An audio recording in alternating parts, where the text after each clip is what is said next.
السلام علیکم ورحمۃ اللہ وبرکاتہ۔ سبسکرائب کیجیے FB آصف یوٹیوب چینل کو اور بیل آئیکن کو پریس کرنا نہ بھولیں تاکہ ہر نئی ویڈیو کی نوٹیفیکیشن آپ تک پہنچتی رہے۔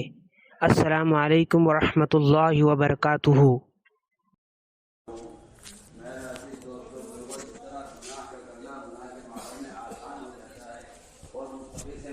آدمی گناہ کے ماحول میں جا کر کمزور پڑ جاتا ہے، اسی طرح عمل کے ماحول میں آنے سے فاجر سے فاجر، فاسق سے فاسق آدمی، بلکہ جس کا کفر و شرک کمال کو پہنچا ہوا ہو، وہ ماحول میں آ کر بدل جاتا ہے۔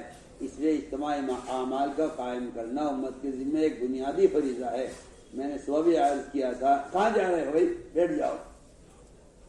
میں نے صبح بھی عرض کیا تھا کہ انفرادی زندگی جو مسلمان گزارے گا وہ بڑے خطرے میں ہے، اس لیے کہ انفرادی زندگی گزارنے کی مثال حدیث میں دی گئی ہے اس بکری سے جو ریوڑ سے الگ ہٹ کر چلے، جو ریوڑ کے ساتھ بکری محفوظ رہے گی کمزور ہونے کے باوجود، جو بکری ریوڑ سے باہر نکل جائے گی وہ خطرے میں ہے مضبوط ہونے کے باوجود۔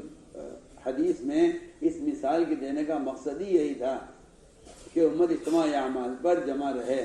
آپ کو معلوم ہونا چاہیے صرف اجتماعی حلقوں کی یہ فضیلت ہے کہ فرشتے اپنے فروز کو آسمان تک گھیر لیتے ہیں اور اللہ تعالیٰ ان سے بہتر مخلوق کا ذکر فرماتے ہیں۔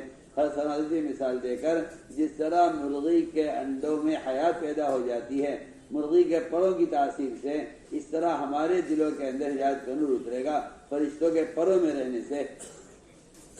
تبلیغ میں گشتہ موضوع ہی یہی ہے کہ کسی طرح مسلمان کو بازاری ماحول سے، گناہوں کے ماحول سے نکال کر عمل کے ماحول میں لایا جائے۔ دین کی باتوں کی نشر و اشاعت تعلیم و تربیت کا طریقہ نہیں ہے، اس کو آپ ذہن سے نکال دیجئے۔ اگر آپ علم پہنچا دیں امت تک اور سمجھے کہ دین پھیل گیا ہے تو یہ آپ کا خام خیال ہے اور یہ آپ کا آپ کی غلط سوچ ہے۔ اس لیے کہ عمل کی استعداد معلومات سے پیدا نہیں ہوتی۔ میں نے ایسے دہری اپنی آنکھوں سے دیکھے ہیں جنہوں نے قرآن حدیث خوب پڑھا ہوا ہے مگر وہ نماز کا انکار کرتے ہیں۔ وجہ اس کی یہ ہے کہ صرف دین کی معلومات کا حاصل ہو جانا دین نہیں ہے، نہ دین پر چلنے کی استعداد اس سے پیدا ہوتی ہے۔ عمل کی استعداد عمل کے ماحول میں پیدا ہوتی ہے۔ اس اجتماعی ماحول کے قائم کرنے کے لیے گشت ہے۔ کبار صحابہ، علماء صحابہ، بلکہ ان کے بارے میں فرمایا لو کان بعدی نبی لکان عمر، کہ میرے بعد نبی کو ہو سکتے تھے عمر نبی ہو سکتے تھے۔ ان حضرات کا یہ معمول تھا کہ وہ اپنے ایمان کی تکمیل کے لیے اور اپنے ایمان کی زیادتی کے لیے لوگوں سے ملاقاتیں کر کے ان کے بازاروں سے، گلیوں سے اور ان کو منکر کے ماحول سے، غفلت کے ماحول سے نکال کر عمل کے ماحول میں لایا کرتے تھے اور فرمایا کرتے کہ آؤ یہاں بیٹھو، یہاں بیٹھ کر ایمان کے حلقوں میں ایمان کی باتیں سننے سے ایمان میں کمال پیدا ہوگا۔ میں اتنے تاکید سے عرض کر رہا ہوں کہ انفرادی زندگی گزارنا مسلمان کا خطرے سے خالی نہیں ہے، اس لیے کہ شخصی زندگی وہ جہالت کا اور ارتداد کا اور معصیت کا سبب ہے۔ اجتماعی زندگی ذکر کا اور تربیت کا اور تعلیم کا اور یہ ماحول اللہ کے تعلق کے پیدا ہونے کا، اللہ کے تعلق کے پیدا ہونے کا ماحول ہے۔ میں وہ تاکید سے عرض کر رہا ہوں، اگر آپ غور کریں صحابہ کرام کے واقعات پر تو آپ کو خوب ملے گا، قرآن بھی ملے گا، حدیث بھی ملے گا، مگر ہم نے کبھی اس کو غور نہیں کیا۔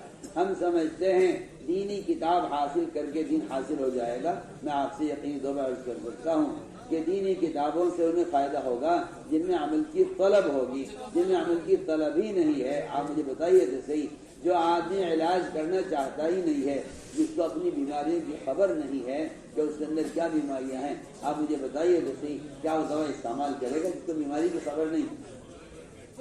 اسپتال جا کر معلوم ہوگا کینسر بھی ہے اور بلڈ پریشر بھی ہے اور دل کے وال بند بھی ہیں اور اس کے گردے میں پتھری بھی ہے۔ یہ سارے امراض چیک اپ سے کھلیں گے، چیک اپ اسپتال میں ہوگا، ڈاکٹر دیکھ کر بتائے گا کہ کیا کیا امراض ہیں۔ میں عرض کرنا چاہتا ہوں کہ عمل کے ماحول میں آئے بغیر تو کفار مشرکین کو بھی خبر نہیں تھی کہ حق کیا ہے۔ وہ کفر کو حق سمجھتے تھے اور شرک کو عبادت سمجھتے تھے۔ اس لیے دور صحابہ میں اگر ضدی سے ضدی کافر بھی عمل کے ماحول میں آ جاتا تھا تو اس کا دل نرم پڑ جاتا تھا۔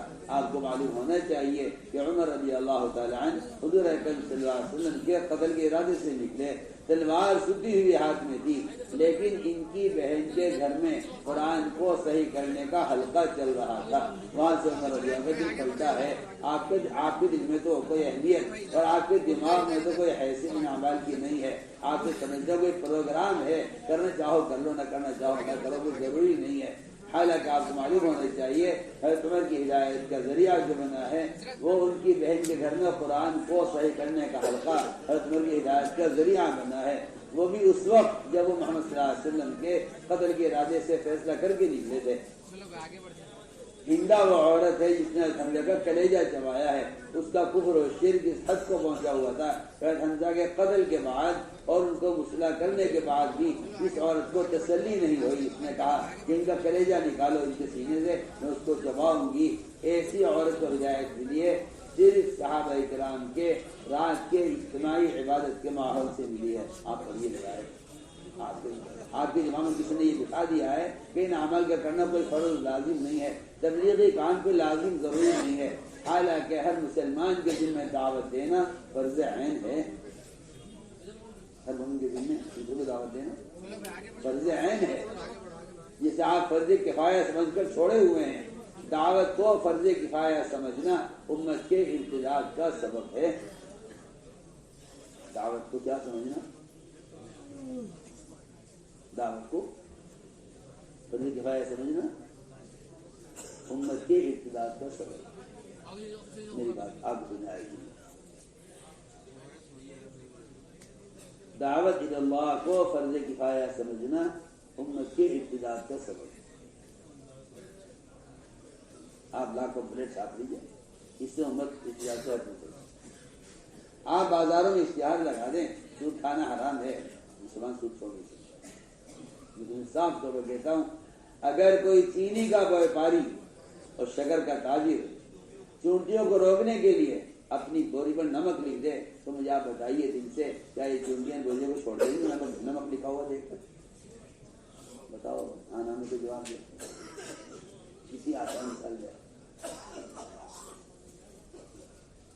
کتنی آسان مثال ہے۔ آپ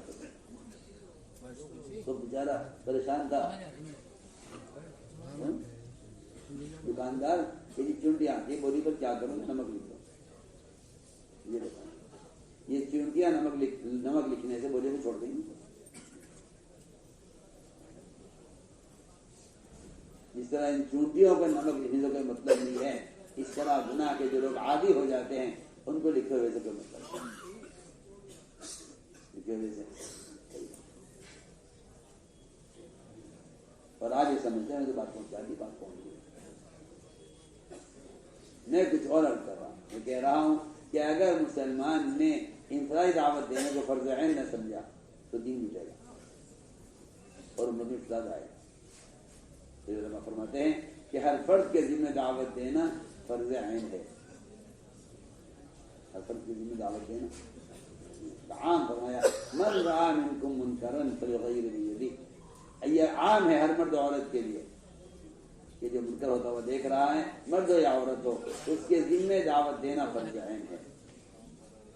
دعوت دینا تو میں نے عرض کیا کہ اجتماعی ماحول عمل کا وہ محنت کر کے قائم کیا جا سکتا، اس ماحول میں آنے والوں کے دل نرم ہو جائے گا۔ آپ نے صاف فرمایا مسجد کے اندر جو اعمال کیے جاتے ہیں اجتماعی، ان سے زیادہ دل کو نرم کرنے والا اور کوئی ذریعہ نہیں ہے۔ یاد حدیث صاف فرمایا اللہ کے رسول صلی اللہ علیہ وسلم نے، اور اللہ صاف فرماتے ہیں قرآن میں کہ عورتیں اور مرد اجتماعی طور پر گھر کے اندر جو حلقہ لگائیں گے، اللہ تعالیٰ ان گھر کے اندر ان اجتماعی اعمال کے ذریعے اللہ تمہیں پاک کرنا چاہتے ہیں۔ یہ قرآن کی آیت کا میں نے ترجمہ کیا، قرآن کی آیت سے اگر یہ عورتیں گھر میں مرد محرم جن سے پردہ نہیں ہے، یا اگر گھر میں حلقہ لگا کر قرآن کا اجتماعی حلقہ قائم کریں گے اور اللہ کے تذکرے کریں گے، اس کے احکام کے تذکرے کریں گے، اللہ فرماتے ہیں قرآن میں کہ اللہ تمہیں اعمال کے ذریعے کیا چاہتے ہیں؟ تمہیں پاک کرنا چاہتے ہیں۔